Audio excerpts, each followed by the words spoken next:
Hi ரோக்லே, இது என்னென்னு பார்க்குறீங்களா? பழைய சாப்பாடு தண்ணி ஊற்றி உப்பு போட்டு வச்ச சாப்பாடை கையில் அப்படியே புழிஞ்சு எடுத்து ஜீரகம் மிளகாத்தூள் மட்டும் போடுங்க. உப்பு பார்த்துட்டு இன்னும் கொஞ்சம் போட்டுக்கோங்க. இதை மிக்சி ஜாரில் அரைச்சி ஒரு தட்டில் அப்படியே கிள்ளி கிள்ளி வச்சு வெயிலில் வச்சு எடுத்திங்கன்னா வீட்டில் செஞ்ச வெத்தல் ரெடி ஆயிரும். வாங்க செய்யலாம், சாப்பிட்லானே வருது. 1க்கு 2 அரைச்சிக்கோங்க ரோக்லே. அரைச்சாச்சு. இப்படி கிள்ளி கிள்ளி வச்சுருங்க ரோக்லே.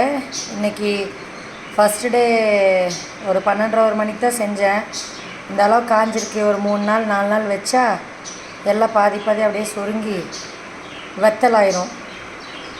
சூப்பர் டேஸ்ட்டாக இருக்கும். மிளகாத்தூள், உப்பு, ஜீரகம் செஞ்சு பாருங்கள். ரோக்லே நிறைய ரெசிபி வீடியோஸ் போட்டிருக்கேன். என்னோடய ப்ளேலிஸ்ட்டில் போய் பாருங்கள். என்னோடய சேனலில் ஸ்ரீதேவி பியூட்டி பார்லர் அந்த ப்ரொஃபைலில் போய் ப்ளேலிஸ்ட்டில் பார்த்திங்கன்னா ரெசிபீஸ்னு ஒரு செக்ஷன் தனியாக கொடுத்துருப்பேன்.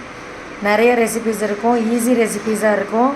ட்ரை பண்ணுங்கள். இந்த வெத்தலும் செஞ்சு சாப்பிடுங்க. பழைய சாப்பாடு இருந்தால் தண்ணி ஊற்றி வச்சு அப்படியே புழிஞ்சு எடுத்து ஈஸியாக செஞ்சு சாப்பிடுங்க.